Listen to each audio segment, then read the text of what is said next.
Oras pa ng trabaho pero nakatayo lamang at tila hindi makakilos ang mga senador sa Colombia. Ang iba, nagsiakyat pa sa mga hagdan. Ang dahilan, may mga daga sa plenaryo. Saan kaya nanggaling ang mga peste? Ang Aksyon Balita, umpisa na! Ilang mambabatas nanawagan kay Pangulong Duterte na patalsikin si Budget Secretary Benjamin Diokno, pero tinabla na raw sila ng Pangulo. Operasyon ng ride-hailing app na Angkas, tuloy pa rin sa kabila ng utos ng Korte Suprema. Ilang pasaway na huli ng LTFRB. Diocese ng Borongan, Eastern Samar, umalma sa mungkahi ni Senador Mig Zubiri na ilagak sa National Museum ang isa sa Balangiga Bells. Kuya, ayaw nyo diwag! Mga sangkot sa pagpuslit ng bilyon-bilyong pisong shabu sa magnetic lifters, kinasuhan na ng PIDEA. At sa Celebrity Aksyon, ilang kandidata sa Miss Universe 2018, inuulan ng batikos matapos pagkatuwaan ng ibang contestants na hindi bihasang mag-Ingles. And then you ask her a question after having a whole conversation with her, and she goes,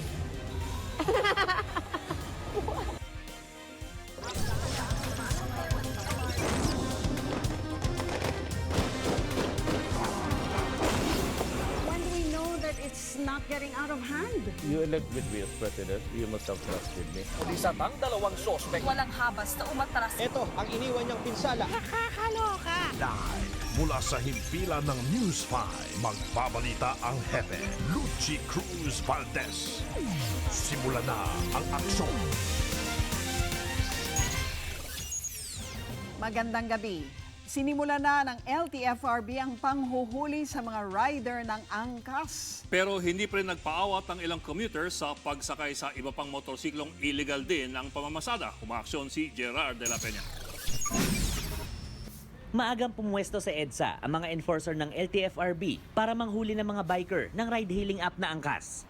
Kahapon kasi ay naglabas ang Supreme Court ng temporary restraining order laban sa desisyon ng Korte sa Mandaluyong na pumapayag sa pamamasada ng Angkas. Sa kabila ng TRO, aktibo pa rin ang Angkas app na nagbigay pa ng promo code. Pero sa 2 oras na operasyon ng LTFRB, 3 lang ang nahuli. Ang challenge lang po kasi dun is, pag pinapara mo, syempre dinideny nila. Sinasabi nila na kaibigan, nagbagandang loob lang sila, tapos na kapitbahay, yan. Ganon sinasabi nila. Naging takbuhan naman ng mga suki ng Angkas ang mga habal-habal o motorsiklo na iligal din ang operasyon. Aktibo rin ang mga grupo sa social media kung saan pwedeng mag-book na masasakyang motorsiklo ang mga pasahero. Para sa mga commuter, pinakamabilis na transportasyon ang mga motor, lalo na sa gitna ng holiday traffic. Pag sumakay ng bus, di ako makarating kagad saan. Aminado naman si dating LTFRB Chairman Winston Hines na napag-iiwanan na ng panahon ng batas na nagbabawal na gawing pampublikong transportasyon ang mga motorsiklo. Pero ito raw ang batas at sinusunod lang ito ng mga otoridad. Pero para sa LTFRB at maging sa Department of Health, hindi ligtas gawing pampublikong transportasyon ng mga motorsiklo. Ayon sa datos ng DOH, 65% ng mga sugatan sa kalsada ay sakay ng motorsiklo. At sa pagdami ng mga motorsiklo sa lansangan, naging triple ang bilang ng mga sugatan simula noong 2010. Kaya naman may paalala ang LTFRB sa mga mahilig sumakay sa motorsiklo. Oo nga, mapapabilis ka, pero yung risk nandun pa rin eh. Lalo na hindi naman siya legal. Umaaksyon, Gerard de la Peña, News 5. 2 drug suspects sa Makati at Bulacan ang napatay ng mga pulis matapos umanong manlaban. Ang isa sa kanila, high-value target daw ng otoridad. Umaaksyon si Marian Enriquez. 2 taon daw nagpalipat-lipat ng lugar ang high-value target ng mga pulis na si Rolando Abundo alias Bagyo hanggang sa mapatay siya kagabi sa barangay Pio del Pilar sa Makati. Magsisilbi sana ng search warrant ang mga otoridad nang bigla raw makipagbarilan si Bagyo. Natagpuan sa inuupahan niyang bahay ang kalahating kilong shabu na nagkakahalaga ng 3.4 million pesos. Nakita rin ang matataas na kalibre ng baril gaya ng M16 at grenade launcher at mga granada. Miyembro raw si Bagyo ng grupong sangkot sa drug trafficking at gun for hire activities sa Metro Manila at Cavite. Ang source ng niya, based on case build-up, lumalabas na nanggagaling ng Cavite yung kanyang illegal drugs, so particularly itong shabu. No? At itong niya, since na meron siyang kaso na murder, most probably kung sino-sino ang nag-hire sa kanya. And it's not very remote that he is also being hired by some of big-time or influential people. That includes already unscrupulous politicians and probably probable candidates. Naaresto rin ang 8 hinihinalang tauhan ni Bagyo, kabilang ang kanyang kapatid.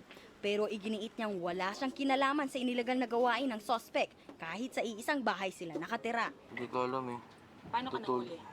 Tulog daw ako sa labas, sa loob ng bahay. Lumabas lang kami. Kasama ko yung anak ko. Kasi baka tamaan kami ng bali. Tapos? Yun na, hinold na ako dito sa labas. Wala po akong alam, ma'am eh. Minsan lang ako umuwi rito, ma'am. Nanlaban daw sa mga pulis na nagsagawa ng buy-bust operation kaya napatay si Gerardo Alejo sa Pulilan, Bulacan. Kalalabas lang daw ng suspect mula sa rehabilitation center pero agad daw siyang bumalik sa pagtutulak ng iligal na droga. Nag-surrender siya para malaman na nagbago siya, then tuloy pa rin ng ang pagbebenta niya ng illegal na droga. Umaaksyon, Marian Enriquez, News 5. Nabisto ng mga pulis na ginawang drug den ang isang kwarto ng hotel sa Maynila. Yan ay matapos ikanta ng nahuling drug pusher ang supplier niya. Umaaksyon si Jen Calimon. Sa pool sa CCTV ang pagsemplang ng rider ng motorsiklo sa Galas, Quezon City. Bumangon na tumakbo siya pero hinabol siya ng dumating na pulis. Na-corner din ang rider na nagkaroon ng black eye at sugat sa binti.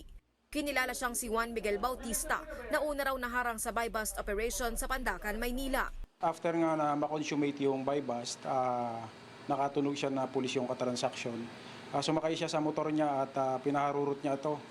Nagkaroon ng habulan mula dito sa Pandacan hanggang makarating ng Sampaloc. At pagdating dito sa Galas, Quezon City, bumagsak siya doon sa sinasakyan niyang motor.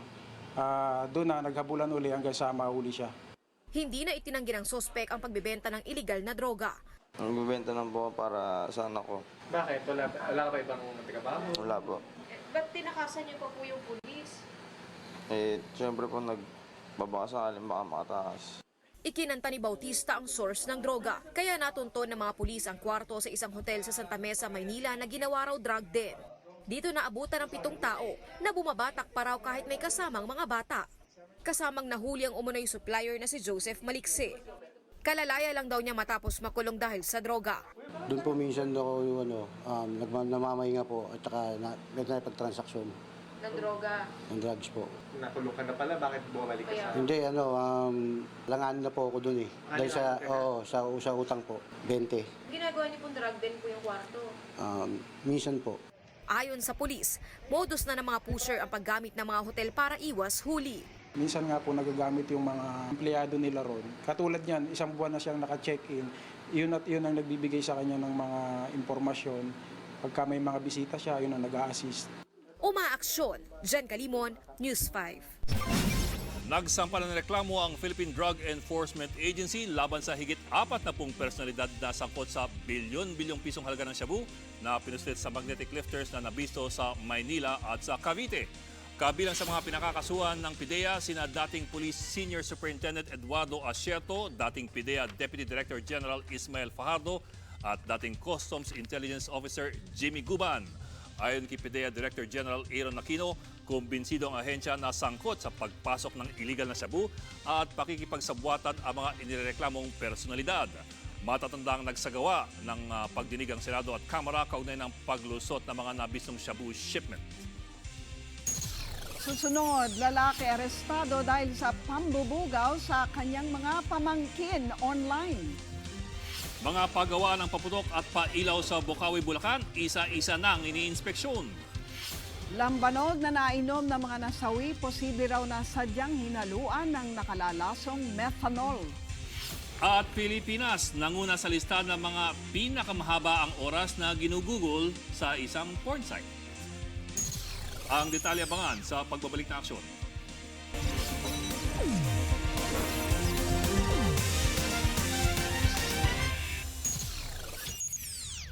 Kanibang motor, gwapo na. Take it from me, duga anyway. But if you do not handle that animal, it will kill you. Maniwala kayo. Marami na, since then, marami na kaming namatay na. And only because split second kasi ang motor. Pag nagkamali ka, no time for recovery. Kung hindi ka sanay sa focusing, yung long-term focus na tingin ka dito, tingin ka doon, ganun ka lang talaga dyan. Tingin ka dito, tingin ka doon. It could be boring. If you think that you are bored or you're tired, just simply stop. Then lit a cigarette if you smoke and relax. Then continue. Nawala na yung focus mo. Kasi dito sa motor na ginagamit ninyo, wala rin kasing tumatakbo ng 100 dito eh. It's usually 130, 40, 50, 60. Ganon yan ang mga ulol. Maraming gusto mamatay. Kaya sila. Pero yan ang Roman takbo lalo na punta ng Luzon. But just be careful. Because the danger now sa ating mga highways and alleys and roads is the advent of cheap motorcycles sa Japan. And they can go to the casa, to the appliance store, buy one. Binibigay na kaagad sa kanila. Parang maruya. Tapos practicean. And they practice, but definitely they're using the roads, the public roads. Tapos yan, may bigla na lang mag-turn, mag-left turn, bigla So the imponderables, doon karami yan. Ako yan ang sa akin. Hulaan ako ng gana. Not because I do not man. Napakamaraming tao at napakamaraming mga sakyan na mura na lahat nabibili at ginagamit sa public road. You might want to help by lessening the number.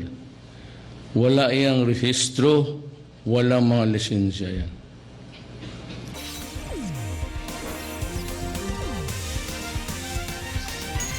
Arestado ang lalaking nagbubugaw sa internet ng mga menor de edad niyang pamangkin. Palusot ng suspect, nagawa niya ito dahil nagigipit daw siya sa pera. Umaaksyon si Marlene Alcaide. Ibinubugaw raw online ng lalaking ito ang 2 batang pamangkin kaya inaresto ng mga tauhan ng NBI ATRAD sa Taguig. Nakipagkita ang suspect na si Nestor sa mga foreigner na nagpanggap na customer. Bibigyan daw dapat niya ng malalaswang litrato at videos ang mga inakalang kliyente kapalit ng cellphone. His customers are foreigners. Kasama siya dun sa sindikato sa Taguig na engaged sa cybersex. Nakikipag-chat siya sa mga foreigners and siya mismo, in-offer niya yung sarili niya mag-show. Ayon sa NBI, natukoy si Nestor matapos maaresto ang isang Dutch national na kanyang naging kliyente. Hindi na itinanggi ng sospek ang kasalanan. Bukod sa kanyang mga pamangkin, kumukuha rin daw ang sospek ng iba pang malalaswang litrato ng mga bata sa internet. Sabi niya gusto niya ng bata. Tapos sabi ko, ayun nga, doon na po nagsimula na may binigay po ako sa kanyang picture. Picture pa lang po yun na wala pong hubad na picture. Tapos yun, dire-diretso na po yun. Nagawa lang daw niya ito dahil sa problema sa pera. Wala na po, yun lang po yung naisip ko talagang na makatulong sa magulang ko. Kasi po may sakit. Dati po kasi ng hospital po yung mama ko. Ang inisip ko, kaya po ako nakapasok dyan sa cybersex. Para po matulungan yung magulang ko. Dinala na sa DSWD ang 2 pamangkin ng sospek. Umaaksyon, Marlene Alcaide, News 5. Nag-inspeksyon ng Pyrotechnic Regulatory Board at ang lokal na pamahalaan ng Bulacan sa mga paggawa ng paputok at pailaw sa Bukawi. Wala naman nakitang paglabag ang mga otoridad. Ayon naman sa mga dealer, problema nila ang ibang nagbebenta ng imported na paputok na kapag pumalpak ay isinisisi sa kanila. Sa ngayon ay may 29 na lisensyadong manufacturer sa Bulacan habang 75 ang lisensyadong dealers. Hindi na raw ito nadagdagan dahil sa Memorandum Order No. 31 na nagsususpinde sa pag-issue ng bagong lisensya at permit sa paggawa at pagbebenta ng mga paputok. Last week po ay nagkaroon tayo ng operation sa isang barangay dito sa Bukawi, and then nakakonfiscate po tayo ng mga illegal na ingredients sa paggawa ng paputok. Since yung pong mga involved doon ay hindi po sila licensed na manufacturer. Planong kasuhan ng Food and Drug Administration ang mga gumagawa at nagbebenta ng hindi rehistradong lambanog. Ayon sa FDA, hindi sigurado kung ligtas inumin ang mga hindi rehistradong produkto. Kabilang dito ang Bossing Tumador, lambanog na nainom ng 10 nasawi. Natunto na ang paggawa nito sa Candelaria, Quezon at sinusuri na ang ilang produkto. Pero sa unang pagsusuri ng FDA, nakita ng sample ng Bossing Tumador na mataas na methanol content na nagdudulot ng pagkamatay. Malaki raw ang posibilidad na hinalo lamang ito sa lambanog. Sobrang taas ng levels nito. So ibig sabihin, hindi na ito nanggaling dun sa natural process ng fermentation or distillation, no? So ibig sabihin, maaari po nating masabi na baka ito ay inihalo na hindi siya naturally occurring. Tinutulan ng mga taga-Balangiga ang mungkahi ni Senador Mig Zubiri na ilagay sa National Museum ang isa sa mga kampana. Sagot naman ng senador, kung ayaw, di wag. Umaksyon si Dale De Vera. 3 kampana, isang kasaysayan. Yan daw ang simbolo ng Balangiga Bells. Kaya ang Diocese ng Borongan umalma sa Senate Resolution 965 ni Senador Mig Zubiri na nagmungkahing ilagak sa National Museum ang isa sa 3 Balangiga Bells. Sa isang pahayag, sinabi ni Bishop Crispin Varquez na bagamat kinikilala ng gobyerno ang papel ng mga kampana sa kasaysayan ng bansa, may tuturing daw na insulto sa Balangiga ang muling paghihiwalay ng mga ito. Mahalagang simbolo ng kasaysayan ang Balangiga Bells, pero para sa mga taga dito, hindi isa o dalawa, kundi 3 kampana ang dapat masilayan nila sa pagbabalik nito matapos ang isang siglo. Sang-ayon dito ang historia na si Professor Rolando Borrenaga. It represents closure of a very brutal and tragic episode during the Philippine-American War dito sa Samar. Kahit yung controversy around itong bells, naging history na rin. Hindi lang yung nangyari noong 1901, pati yung struggle to have the bells back over the past more than 20 years, naging history na rin, naging sensation na rin. Paliwanag ni Zubiri, hihiramin lang naman ang kampana para makita ng mas nakararami. So it would be nice if they can share. But if they don't want, then so be it. Sir, kung temporary, diba? Anong problema sa akin yan? Kung ayaw nyo, di wag. Yun ang sagot ko sa kanila. Kung ayaw nyo, di wag. Sa ngayon, tuloy-tuloy ang paghahanda ng Balangiga para sa pag-uwi ng mga kampana. Nagpadala na ng mga imbitasyon sa iba't ibang simbahan. Ginawa na rin ng espesyal na lalagyan ang mga kampana para sa ceremonial ringing of the bell. Nag-abiso na rin ang palasyo na dadaluhan ito ni Pangulong Rodrigo Duterte. May paalala naman ang parokya ng Balangiga sa mga pupunta sa seremonya sa Sabado. After the unveiling ng bells, ipapakita na talaga sa mga tao. Pero i-avoid pa din yung paghawak, yung selfie-selfie. Mula Eastern Samar, Umaaksyon, Dale De Vera, News 5. Tumaas naman ang bilang ng foreign tourist arrival sa bansa ngayong taon, pero hindi raw ito sapat para maabot ang target ng gobyerno. Ayon sa Department of Tourism, mula Enero hanggang Oktubre may 5.8 million foreign tourist arrivals. Mas mataas na higit 400,000 kumpara sa parehong mga buwan noong 2017. Pinakamarami raw ang galing sa South Korea, China, Amerika, Japan at Australia. Yun nga lang, malabo na raw na maabot ng DOT ang 7.4 million foreign tourist arrivals sa pagsasara ng taon. Naka-apekto raw dito ang pansamantalang pagsasara ng Boracay. I'm not confident because, though it has been increasing, we have to admit that the closure of Boracay, of course, that's a top tourist destination. It was closed for 6 months. While we were able to divert some of the traffic to Cebu, to Bohol, to Palawan, there might be some who also canceled altogether. Mga kapatid, tatlong weather systems po ang umiiral sa bansa ngayon. Isa na dyan ang tail end of cold front o ipagsusulubong ng malamig at mainit na hangin. Mga kapatid, ang epekto niyan, maulap na panahon na may kalat-kalat na pagulan at kulog. At direkta ito nakaka-apekto sa Bicol, Calabarzon at sa Aurora. Patuloy rin pong nararanasan ang malamig na panahon sa Northern Luzon dahil po sa amihan mga kapatid. Pero maalinsangan naman po sa Kabisayaan at sa Mindanao. Dahil po yan sa easterlies o yung mainit na hangin mula sa Dagat Pasipiko. Pero maiba tayo mga kapatid. Maraming karangalang natanggap sa taong ito ang Pilipinas. Pero wala na yatang tatalo pa sa isang pag-aaral na nagkukumpirma na ang Pilipinas daw ang pinakamatagal pagdating sa paglalagay sa pagbibisita sa website na Pornhub. Hindi ko alam to, ang Pornhub. Sabihin natin, isang pangalan pa lang ay hindi natin pwedeng ipakita sa telebisyon ang mga nilalaman. Sa 2018 Year in Review ng Pornhub, lumalabas ang number 1 ng Pilipinas for the 5th straight time. Average time na ginugugol ng mga Pinoy sa Pornhub, 13 minutes at 50 seconds. Ang pinaka-search na term ay Pinay at ang pinaka-hinahanap na pangalan ay ang Japanese adult movie star na si Maria Ozawa. Ang ibang bansa kasama ng South Africa, Ukraine, Canada, France, UK, Argentina, Netherlands, ilan lang po sa mga top 10 na sabihin natin na mahilig sa mga ganyang bagay.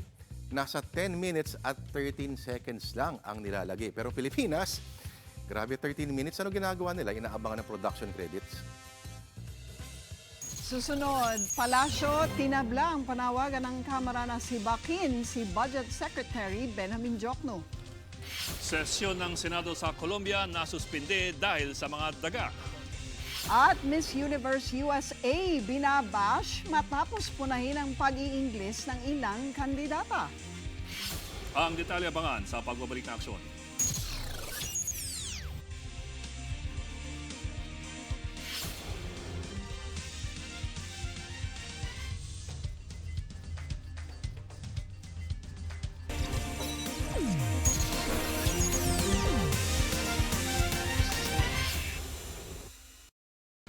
You know,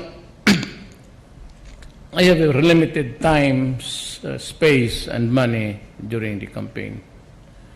But since I could not travel much for lack of resources, hindi ako nagpapakorne. Talagang kinulang ako. But, you know, the presidency is a gift from God. And the gift from God includes the service to my fellow men. Umikot ako ng Pilipinas. I didn't have really a chance to go abroad like the others. But I promised 5 fundamental things for you. One was that I will try to minimize, since you cannot totally eradicate it, that's a reality of life here in our country. I will try to cut down on graft and corruption. Then I will improve the public order and safety of the people and declare war on drugs. The third is that I would not in any manner impede the progress of this country by allowing or me or my family or anybody else for that matter to commit graft. And third, that I will look for ways to maybe find out really how we can invite investors, the big ones, the big ticket projects that we intend to have in this country. Ginagawa ko yung first. Marami akong tinanggal sa gobyerno.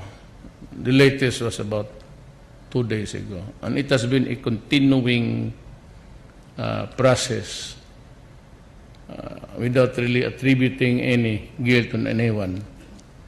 It is an almost everyday affair that I go after graft and corruption. This is what I promised you. And I'm doing it. And everybody knows it. At as sinasabi nila, it has been a favorite cliche among politicians, sabi na mga bagong bayani. So, anong ginawa ko? Una, well, I made my stand very clear that I won't allow dyan sa unang kayo because the first and the last in going in and out would be the airport. That ihinto nila yung kalukuhan nilang kabastusan nila ng bala.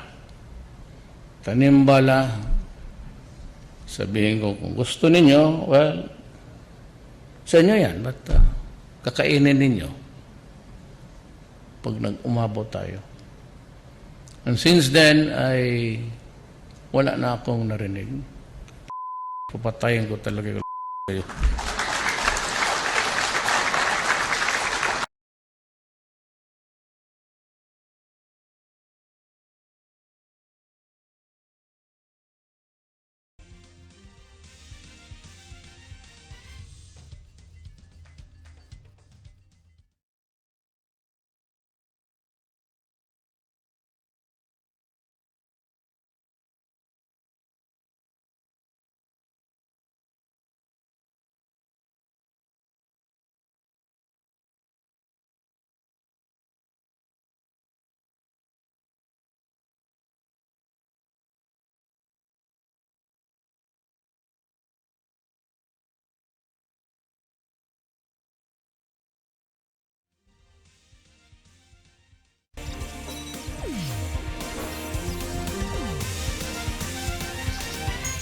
Tinabla ng palasyo ang panawagan ng Kamara na sibakin si Budget Secretary Benjamin Diokno. Kahapon nagpasa ng resolusyon ng Kamara para hilingin sa Pangulo na muling pag-aralan ang pagtatalaga kay Diokno bilang kalihim ng DBM. Inapruban ng resolusyon isang araw matapos isalang si Diokno sa Question R ng Kamara. Dito sinabi ng kalihim na aabot sa 75 billion pesos ang dinagdag sa budget ng DPWH. Bago ito, isiniwalat ni Senador Ping Lacson ang mga pork barrel insertions umano sa budget ng ilang mambabatas. My concern that the budget secretary is not doing his job properly. Kung ako siya, magre-resign na ako. Pero ayon kay Presidential Spokesman Salvador Panelo, patuloy ang tiwala ng Pangulo kay Diokno. Katunayan, nananatili raw na malinis ang reputasyon ng kalihim at itinuturing pa siya ng Pangulo bilang isa sa pinakamatalino sa gabinete. Sinagot naman ni Ilocos Norte Governor Amy Marcos sa mga issue kaugnay ng yaman ng kanilang pamilya. Umaaksyon si Joby Francisco.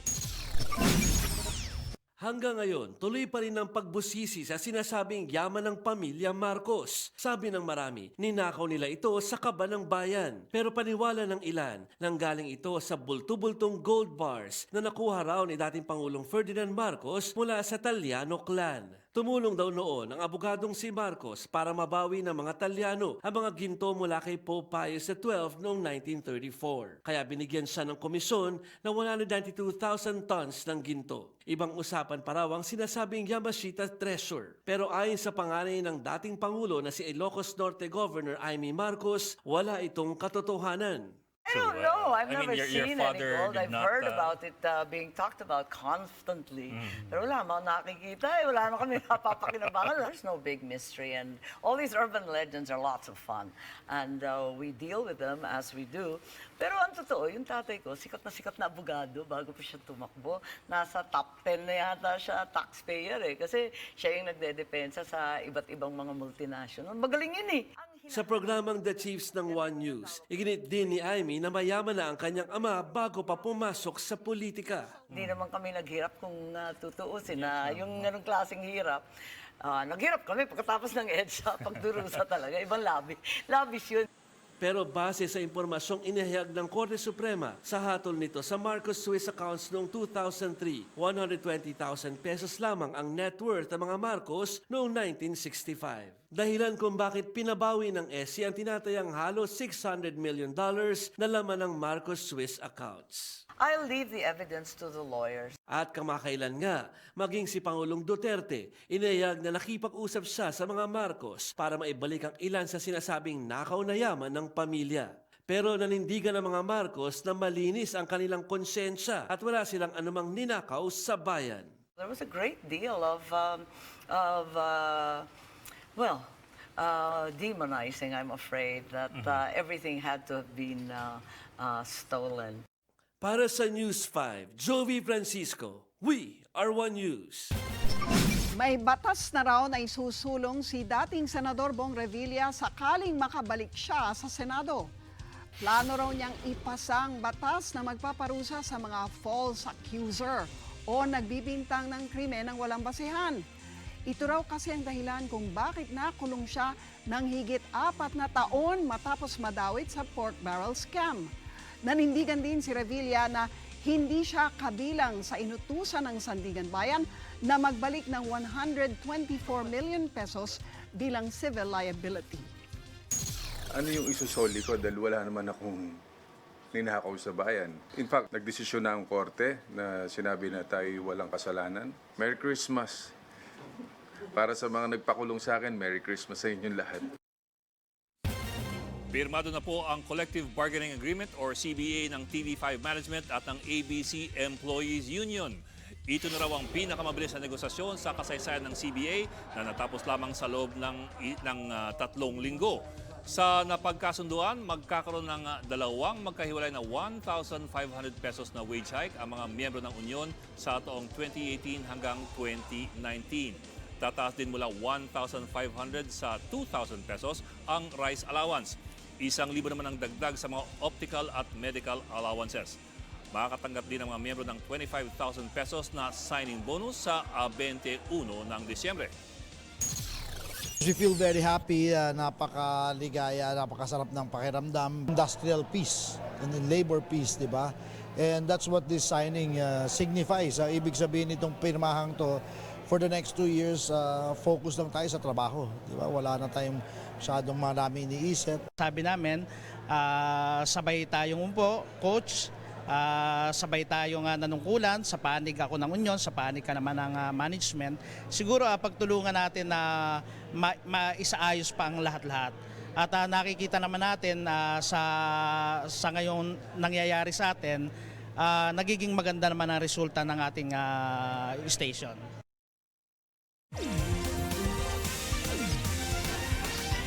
Sa Aksyon Abroad, nalampasan ni British Prime Minister Theresa May ang vote of confidence ng Conservative Party.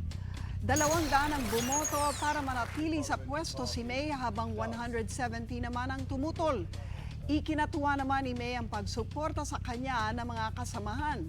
Inasahan namang magiging sentro ng European Union Summit sa Brussels ang Brexit o pagkalas ng Great Britain sa Union.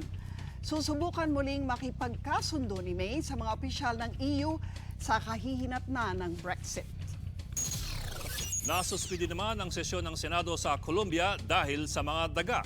Pakalat-kalat ang mga puting daga sa plenaryo habang ang mga senador napaakyat sa hagdan. Galing daw ang mga daga sa mga rallyista. Ang 4 sa mga ito inihagis pa raw sa pwesto ng right-wing senators. Sa Latin America, ang daga ay simbolo ng katiwalian.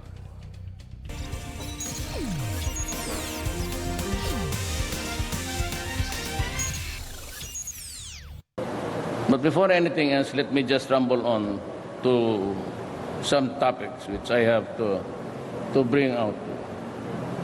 Alam mo, kung merong improvement dyan sa public service sa airports, one is that no more inspection sa bagahe papasok. Magdala kayong dinamita, bala, marijuana, cocaine, okay lang. Walang bukas na yan. Pero pagdating mo sa labas, doon naghintay yung PDEA pati police. So, pero I made the point kasi gusto ko lang na no more opening of the bags. At ngayon po, wala na yung human contact sa immigration. All you have to do is to slide mo yung may ano dyan. You just swipe your passport, then you can go out. No more questions sa immigration. At yung pagbalik palabas, I am requiring them altogether to adopt the same system rather. Paglabas ninyo, swipe lang ninyo. No more human questions. Kasi ang karamihan po ganito ang nangyayari. Matagal na akong mayor, 23 years ako sa mayor ng Davao City. And every time that I go abroad for the rare occasions with my family and sometimes just enjoy, nakikita ko yung ayaw ko kasi makisiksikan eh. So it's always the people, yung priority. So mauna kayo, sige, pagkatapos ako na. Ako talaga yung nagpapahuli.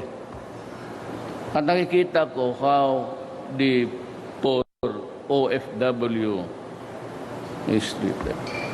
Nung mayor ako, malapit ako away. Kasi yung returning OFW from Hong Kong, ay maliit kasi yung TV niya. So, hand-carried baggage, ika nga. At doon sa airport, binara siya. At pinapapunta siya doon sa kahera, binigyan siya ng papel, tapos bayaran. Wala na masyadong tao. Nakikita ko yung mga relatives niya, sige na sigaw sa labas. Tapos pinapabayad siya. Wala na siyang pera. Sabi niya, ito pang bigay ko sa aking mga magulang, pati mga kapatid. Mga regalo. So hindi ako nakatiis. Hindi pa ako kilala ng Sabi ko, Adre, masyadong yung aking mga security, kaming mga congressman, senador, sige, may salot pa. Itong ito, ang liit-liit nito, bakit mo papakialaman? Ba't sino ka? Ba't ka nakikialam? So I was forced to identify myself. Sabi ko, ako si Mayor Duterte ng Davao City. Sabi ko, pag nasuya kita, babarilin kita dito. Let's ka, sabi ko, ang liit-liit, papahirapan ng... And that is why you can see my reaction every time. Ayaw ko kasi ng api-api. Whether rich or poor, I just don't want oppression. Hindi ko talaga yan. Tanungan mo yung dalawa. Basta yung oppression na hindi ko kaya tanggapin yan, lalo na in my presence. Ayaw ko. Walang rason. Basta ayaw ko lang. Ayaw kong oppression ng tao. So over the years, the department and the various agencies under its supervision have continued to champion the interest of the Filipino people here and abroad. Its many accomplishments throughout the decades are truly worthy of praise and recognition. Tama naman.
after sa Aksyon.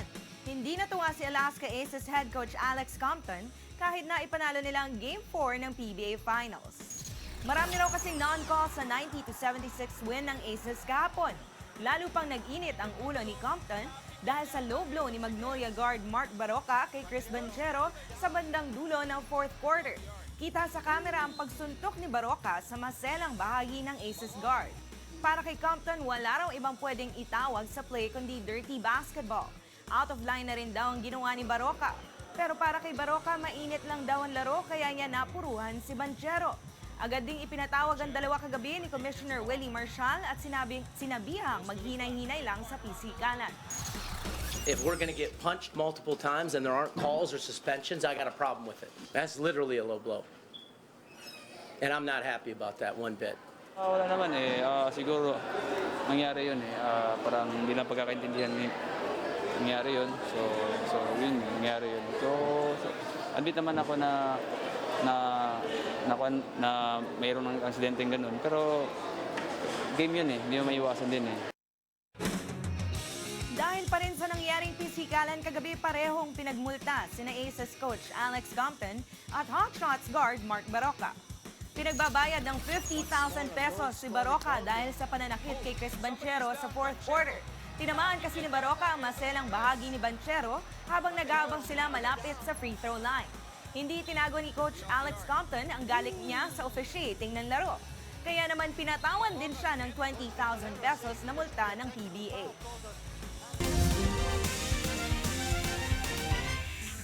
Hola mga kapatid, nandito pa rin tayo sa Hong Kong dahil ngayong araw naman na ito, nakakwentuhan natin ang mga bida, writer, pati na rin ang direktor ng bagong Transformers movie na inaabangan, ang origin story ni Bumblebee.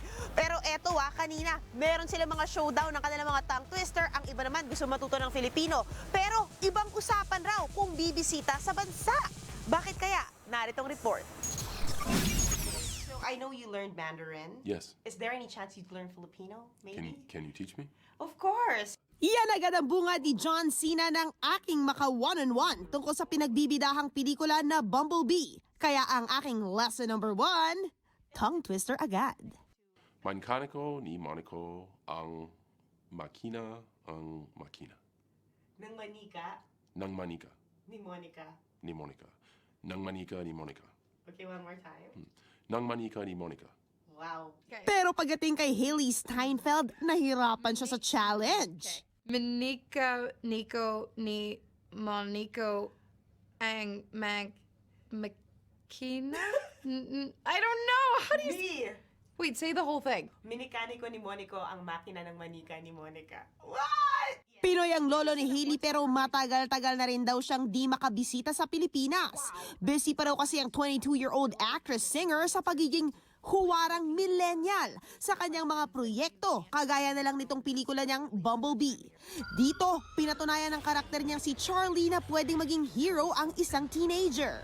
There's nothing like feeling misunderstood or unseen. And I loved the opportunity to play a character that, again, feels like an honest telling of that. Suki naman daw ng Boracay noong 80 si Transformer producer Lorenzo de Binaventura. Noong puro kubo pa lang daw ang mga bahay doon. Pero sa tanong kung kailan nga ba siya bibisita ulit sa Pilipinas, etong kanyang sagot. I don't know. I have to say, right now, the politics of Philippines is a little problematic. Showing na sa Pilipinas ang Bumblebee sa January 8. Usapang Miss Universe naman tayo mga kapatid, binabash po ngayon si Miss USA dahil sa mga umano'y racist niya komento sa kanyang mga kapwa-kandidata. Sa Instagram Live ni Sarah Rose Summers, kasama si Miss Australia Francesca Hong at Miss Colombia Valeria Morales, may netizens daw na nagtanong kung anong masasabi nila kay Miss Vietnam. Ito ang kanilang sagot.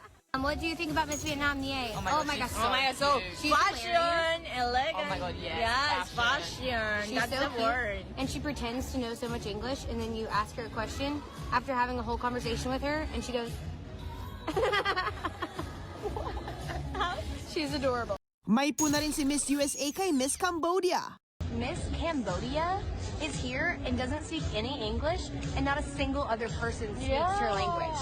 Can you imagine? Like, Francesca said that would be so isolating, and I said yes, and just confusing all the time. Burado na ang video pero marami na ang nakakopya at nagpakalat sa social media. Puna ng netizens, hindi basihan ng katalinuhan ang pag-iingles. Nagpahiwatig naman si Miss USA na inedit ang video para magmukhang malisyoso. Sabi pa niya, nobody's perfect. Pero sa preliminary interviews kahapon, nakunan siyang nagsusorry kay Miss Cambodia. Nagpost din si Miss Cambodia na always choose love. Wala pang pahayag si Miss Vietnam sa issue. Obok, we can English. A little bit. Adorably. Here and there. At mga kapatid, 12 days na lang po. It's Christmas. Yan ang English. Yan ang mga Aksyon balita, mga balitang pundasyon ng matalinong opinyon at konkretong solusyon. Para sa patuloy na balitaan, tumutok lang po sa news5.com.ph. I am Ed Lingao. Ako naman si Lucy Cruz Valdez. Mahirap yan. Saan man, kailanman, kapatid, higit sa balita. Aksyon!